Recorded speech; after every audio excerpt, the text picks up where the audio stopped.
आज प्रथमतः मी आपल्या सडोरे शिराळे या ग्रामपंचायतीचा मी आभार व्यक्त करतो की त्यांनी मला एक संधी दिली या वेबसाईटच्या निर्मितीची. आणि मला अभिमानाने सांगावंसं वाटतं की मला वाटतं वैभववाडी तालुक्यातल्या एकत्रित ग्रामपंचायतीपैकी तुमचं सडोरे शिराळे गाव हे असं पहिलं गाव आहे की ज्यांची पहिली वेबसाईट ही आज लॉन्च झालेली आहे. खरं तर जेव्हा मला सरांनी फोन केला, जाधव सरांनी, तेव्हा असं खूप वेळ कमी होता की या वेबसाईटला बनवायला, कारण विषय मोठा होता आणि या सर्व विषयाला एकंदरीतपणे या वेबसाईटवर मांडणं हे तेवढंच कठीण आणि जिकिरीचं काम होतं. परंतु त्या पद्धतीने आम्ही ते शिवधनुष्य पेलण्याचा प्रयत्न केलेला आहे. अजून काही गोष्टी यामध्ये आपल्याला ॲड करायच्या आहेत. जसं सरांनी सांगितलं तसं आम्ही प्रत्यक्ष गावामध्ये येऊन शूटिंग करून काही फुटेज घेऊन नंतर आपण त्याचे फुटेज या वेबसाईटला आपण ॲड करणार आहोत.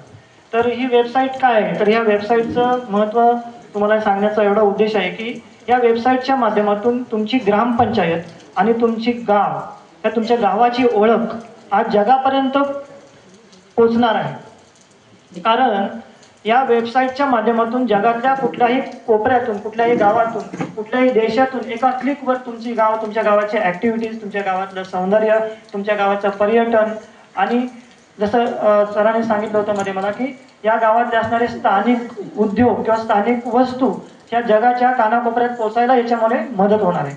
तर ही जी वेबसाईट आपण बनवली त्याचे मुख्य दोन भाग आहेत. एक जो आहे तो प्रशासनाचा भाग आहे, ग्रामपंचायतीचे कार्य, ग्रामपंचायतीच्या योजना, ग्रामपंचायतीचे एकंदरीत प्रशासन याची माहिती आपण याच्यातून देणार आहोत.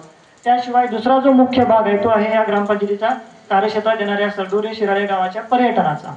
तर सुरुवातीला आपण इथे एक होमपेज बनवलेलं आहे. तर या होमपेजच्या माध्यमातून आपण थोडक्यात गावाविषयी माहिती दिलेली आहे. इथं आपल्या ग्रामपंचायतीची स्थापना कधी झाली, ग्रामपंचायतीचा उद्देश काय आहे, त्यानंतर याच्या माध्यमातून आपण इथं वर्णन करण्याचा प्रयत्न केलेला आहे. पुढे जे आहे तर हे असे टॅब आपण इथे निर्माण केलेले आहेत. यामध्ये पहिला जो टॅब आपल्याला इथे दिसतो तो सडोरे शिराळे विकास प्रकल्प. जे विकास प्रकल्प, ज्या सुविधा तुम्ही लोकांना देणार आहात त्याचं वर्णन, त्याचं जे माहिती आहे ती या पहिल्या टॅबमध्ये आपल्याला मिळणार आहे. त्यानंतर आपण ज्या काही घोषणा करणार आहोत, उदाहरणार्थ गावामध्ये कुठलं शिबिर भरवलं असेल, आरोग्य शिबिर असेल किंवा इतर शालेय उपक्रम असतील किंवा स्थानिक उपक्रम असतील जे राबवले जाणार आहेत त्याची सुद्धा माहिती तुम्हाला या टॅबच्या माध्यमातून गावातल्या लोकांना आणि पर्यायाने जगाला देण्याची संधी तुम्हाला इथे निर्माण झालेली आहे. त्यानंतर स्थानिक जे उपक्रम आहेत, स्वच्छता मोहीम असेल, वृक्षारोपण असेल, ग्राम सभा किंवा जनजागृती कार्यक्रम असतील, त्याची सुद्धा माहिती आपल्याला या वेबसाईटच्या सहाय्याने आपण देऊ शकणार आहोत.